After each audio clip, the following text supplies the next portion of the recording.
He is taking some heat. Why would you choose or agree to do this season? Of all seasons, this is hardly what I would refer to as Nick Saban kind of focus, Bill Belichick kind of focus.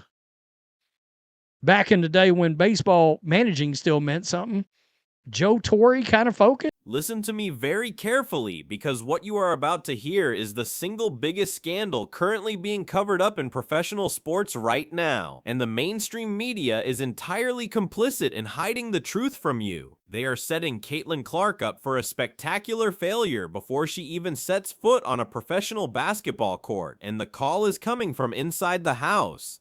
Before she sells out a single arena, before she signs her rookie contract, the system around her is already showing catastrophic cracks, and it is all being orchestrated by the very people entrusted to protect and elevate her. There is a deeply disturbing situation brewing within the Indiana Fever organization that they absolutely do not want you to know about. A stunning and unprecedented dereliction of duty that could completely sabotage the single most important season in the entire history of the Women's National Basketball Association. And the most shocking part of all of this is that the sabotage is coming directly from the one person who is supposed to be steering the ship, the head coach herself, Stephanie White. What is happening right now in real time is an absolute disgrace to the sport of basketball, and we have the undeniable receipts to prove it. The host of the Black and White Sports Network just blew the lid completely off of this situation, and we are going to break down every single piece of this impending disaster so you can see exactly how the deck is being stacked against the greatest generational talent we have ever seen. It all starts with one unbelievable, mind-boggling decision that defies all logic and professional standard. Stephanie White, the head coach of the Indiana Fever, the woman who has been handed the keys to a billion-dollar asset named Caitlin Clark, has casually decided to take a side gig. Right now, at this exact moment, as the most chaotic, complex, and crucial WNBA offseason in history is unfolding right before our eyes, she has decided to take a leave of absence from her coaching duties to go be a color commentator for the NCAA Women's Basketball Tournament on ESPN.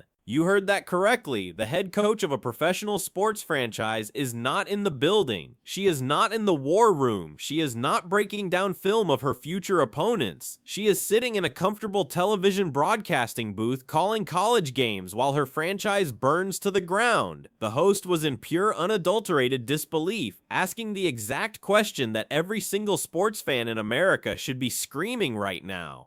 Why would you choose or agree to do this season of all seasons? This is not just any random year in the league. This is the season of the Caitlin Clark effect, the singular defining moment that the WNBA has been desperately waiting and praying for over the last 2.5 decades. And the head coach simply leaves. Think about the sheer staggering insanity of this decision for just a moment. You have complete and total uncertainty about what your franchise is going to look like in a matter of mere weeks. You have the #1 overall draft pick coming to your city, a transcendent, earth-shattering talent that requires an entirely new complex offensive system to be built specifically around her unique skill set. You have an expansion draft looming over your head that could gut your roster. You have high-profile free agents that desperately need to be courted, recruited, and signed to build a championship contender. Complete uncertainty as to what your WNBA franchise and team is going to look like. You don't know. You have a brand new, highly complicated collective bargaining agreement that has thrown the entire league's financial structure into an absolute blender of chaos. Your current team, the Indiana Fever, literally only has 3 players under guaranteed contract right now. Count them, 1, 2, 3 players. And your response to this 5-alarm apocalyptic organizational fire is to pack your bags and go work a part-time job for another corporate entity. This is not what anyone would ever refer to as Nick Saban kind of focus. This is not Bill Belichick kind of focus. This is not Phil Jackson or Pat Riley kind of focus. Can you imagine for one single second of your life, legendary coach Greg Popovich leaving the San Antonio Spurs a month before the NBA playoffs, right before drafting Victor Wembanyama, to go sit in a studio and call March Madness games for television ratings? It would absolutely never happen in a million years. The ownership would fire him on the spot. It is completely unthinkable in any serious professional sports league on the planet. It is a level of unseriousness, arrogance, and disrespect that borders on professional malpractice. While Stephanie White is sitting in Columbia, South Carolina, casually calling first and second round games for a television network, the rest of the WNBA is actively getting ready for all-out war. Rival coaches are sitting in dark rooms breaking down endless hours of film. They are meticulously planning their draft strategies. They are figuring out exactly how to trap, double team, and physically exhaust the very player that Stephanie White is supposedly being paid to protect and prepare. This is a critical foundational failure of leadership at the most critical time in the history of women's sports. The Stephanie White defenders, the truthers who blindly follow the mainstream narrative, will immediately say, "Oh, but look at the success she had last year, look at her resume." And the only correct answer to that ridiculous defense is, who actually cares? Last year absolutely does not matter anymore. This year, right now, with the arrival of Caitlin Clark, is officially year zero for the WNBA. Everything that happened before this moment is completely irrelevant, ancient history. The pressure from the media, the fans, and the sponsors is 1,000 times greater than anything this league has ever experienced. The financial stakes are 1,000,000 times higher, and the head coach is 100% absent from her post. This is not just a conversation about focus or dedication. It is a conversation about the fundamental reality of professional sports, which always comes back to the money. And this is the second, even darker part of the story that the sports media establishment absolutely refuses to talk about, because it destroys their carefully crafted television storylines.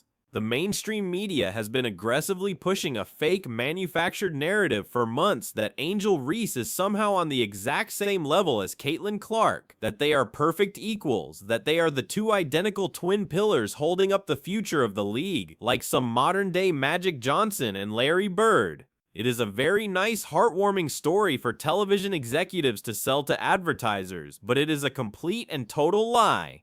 And the brand new WNBA salary structure, the actual hard math, proves it beyond a shadow of a doubt. Under the old, deeply flawed collective bargaining agreement, the pay structure was an absolute joke for every single player involved. Caitlin Clark, as the undisputed #1 overall pick and the biggest draw in the history of the sport, would have been locked in to make a pathetic base salary of just $78,000. Meanwhile, Angel Reese, drafted all the way down at the #7 spot, would have been scheduled to make around $73,000.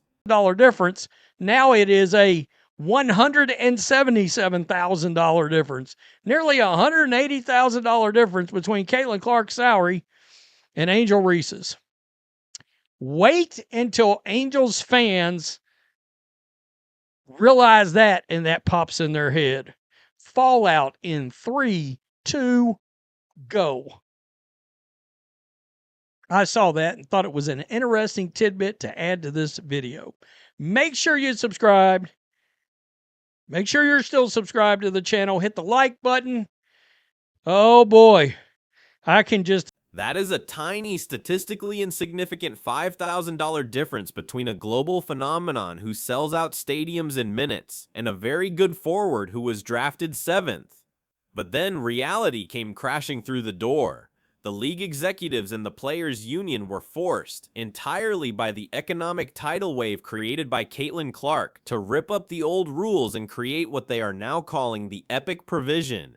You have to understand deeply and thoroughly that this specific financial provision was created almost exclusively because of players like Caitlin Clark, who bring massive, undeniable television ratings and corporate sponsorships to the table. This new rule allows elite, transcendent rookies to completely bypass the old restrictive rookie wage scale and jump to maximum veteran salaries almost immediately, provided they hit specific performance and honors markers. This provision rips the mask off the media's fake equality narrative and exposes the brutal, undeniable truth of sports capitalism. Let us look at the actual numbers, because the numbers never lie. In the year 2026, thanks specifically to this brand new rule, Caitlin Clark's base salary is projected to absolutely skyrocket to over $527,000. That is over $500,000 in base salary alone, not counting her massive endorsement deals. But what about her supposed equal, the player the media desperately wants you to believe is on the exact same tier, Angel Reese? Her salary will experience a jump as well, but only to about $349,000. Let that massive discrepancy sink into your brain for a moment. The host of the Black and White Sports Network broke this financial reality down perfectly, stating that what was once a measly $5,000 difference under the old broken system has now instantly become a staggering $177,000 difference. That is nearly $180,000 more per year in base team salary for Caitlin Clark over Angel Reese. Why is this happening? Because the WNBA, using its own internal financial projections and its own checkbook, is quietly telling you the truth that the television talking heads will not. They are not the same. They have never been the same. One of them is an entire franchise, an entire economy, a walking stimulus package for the entire league. The other is simply a good basketball player who happens to be part of a franchise. And believe me, it gets even bigger and more divisive from here. By the year 2027, if she continues on her current historic trajectory, Caitlin Clark will be eligible for a groundbreaking maximum super contract that could easily reach or exceed $1.3 million in base team salary. The financial gap between these two players is not just a gap, it is a massive unbridgeable canyon, and it proves absolutely that all the endless media chatter about them being perfect equals was nothing but a desperate ratings-driven fantasy designed to manufacture drama where none actually exists in reality. And this jarring financial revelation brings us right back to the horrific disaster currently brewing in the state of Indiana. How on earth can you have a head coach who is so checked out, so wildly unfocused on the monumental task at hand when these are the unprecedented stakes? Stephanie White is being handed a player whose sheer financial value to the entire league is already being actively enshrined into the legal framework of the collective bargaining agreement. A player who requires a level of detailed, meticulous, around-the-clock planning and strategic preparation that is entirely unprecedented in the history of women's basketball. And her chosen response to being handed this golden ticket is to take a working vacation to a television studio to talk about other people playing basketball. It is a massive slap in the face to Caitlin Clark, who expects to walk into a championship-level professional environment. It is a slap in the face to the die-hard Indiana Fever fans who have suffered through years of losing and finally have a reason to hope. And it is a slap in the face to absolutely anyone who actually wants to see the WNBA succeed and grow into a truly major professional sports league. The host of Black and White Sports is exactly right to question every single aspect of this bizarre arrangement. If this Indiana Fever team fails to make a deep, sustained playoff run this year, if they fail to live up to the absolutely monumental, suffocating hype that is currently surrounding them, we need to burn this specific moment into our collective memories. We need to remember the exact day and time when the head coach of the franchise consciously decided that calling a meaningless South Carolina versus a 16-seed college basketball game was somehow more important to her career than preparing the ground for the arrival of an absolute sports legend. This is exactly how promising sports franchises fail before they even get started. This is exactly how generational, once-in-a-lifetime opportunities are horribly squandered by incompetent leadership and a lack of singular focus. It is happening right now, right before our very eyes in broad daylight, while the sports media complex looks the other way and talks about meaningless rivalries. You are watching the intentional mismanagement of the greatest asset in the history of the sport. Imagine the psychological toll this takes on a rookie player, even one as strong as Caitlin Clark. She is currently carrying the financial weight of an entire professional sports league on her shoulders. She is single-handedly responsible for private jet travel being instituted. She is responsible for the massive spikes in ticket prices across the country. She is responsible for the influx of millions of new eyeballs on television broadcasts. She is doing all the heavy lifting, generating all the revenue, changing all the rules, and yet the person who is supposed to be her mentor, her strategist, her leader on the court cannot even be bothered to be in the same state as the team facility during the most critical team-building phase of the entire calendar year. What kind of message does that send to the rest of the locker room? When training camp finally opens and the players look around for guidance, they will know deep down that their leader prioritizes her own personal television broadcasting career over the grueling, unglamorous, behind-the-scenes work required to actually build a championship dynasty. You cannot build a dynasty as a part-time hobby. You cannot scheme against elite professional athletes while reading ad reads for insurance companies on a college broadcast. It simply does not work that way in the real world of cutthroat professional sports. The truth is, they are setting up the perfect excuse for failure. If Caitlin Clark struggles early on, if the team lacks chemistry, if the offensive sets look broken and disjointed, the media will immediately rush to blame the rookie. They will say she was overhyped. They will say she cannot handle the physicality of the professional game. They will write endless hit pieces questioning her legacy, but they will completely ignore the undeniable fact that her head coach was totally absent during the foundational months of the offseason. They will ignore the fact that the front office provided her with zero stability. They will ignore the fact that she was thrown to the wolves in a highly toxic environment where veteran players are already intensely jealous of the massive, unbridgeable financial gaps that the new Epic provision has created. Think about the locker room dynamics for just a second. You have veteran players who have been grinding in this league for a decade, taking commercial flights, staying in cheap hotels, making pennies compared to their male counterparts. Suddenly, a 22-year-old rookie walks through the door, and the entire financial structure of the league is violently rewritten specifically to make her a millionaire, while the veterans are still fighting for scraps. The resentment is going to be thick enough to cut with a knife. It will be a completely toxic, highly volatile environment that requires the absolute best, most engaged, most empathetic, and strategic head coach on the planet to manage. It requires a master of sports psychology to keep that locker room from imploding on itself. And instead of a master psychologist deeply embedded in the team culture, the Indiana Fever have a part-time television analyst who is currently more worried about her makeup and her camera angles in South Carolina than she is about the ticking time bomb sitting in her own locker room. It is a recipe for an absolute unmitigated disaster of epic proportions. The mainstream sports networks like ESPN, the very network employing Stephanie White for this side gig, will absolutely never tell you this truth. They have a massive vested financial interest in protecting the coach they just hired, and they have an even bigger financial interest in manufacturing fake drama and fake parody between players like Clark and Reese to keep you watching their talking head debate shows. They want you distracted by the fake rivalries, so you do not notice the absolute structural rot destroying the foundation of the team that is supposed to carry the league into the future. They are playing a massive game of smoke and mirrors with the American sports public, but you have to look past the smoke. You have to follow the actual money. The money tells you that Caitlin Clark is in a stratosphere completely by herself, literally forcing collective bargaining agreements to be rewritten just to accommodate her sheer economic power.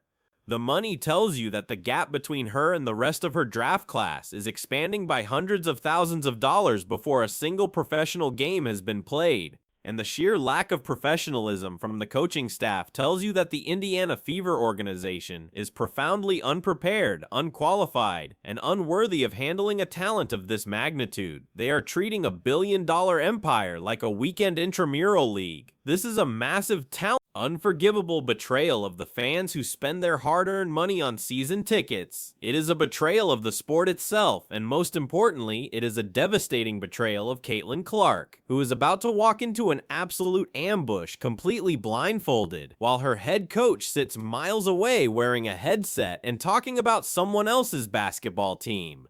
We see exactly what is happening here. The Black and White Sports Network sees exactly what is happening here. And now you see exactly what is happening here.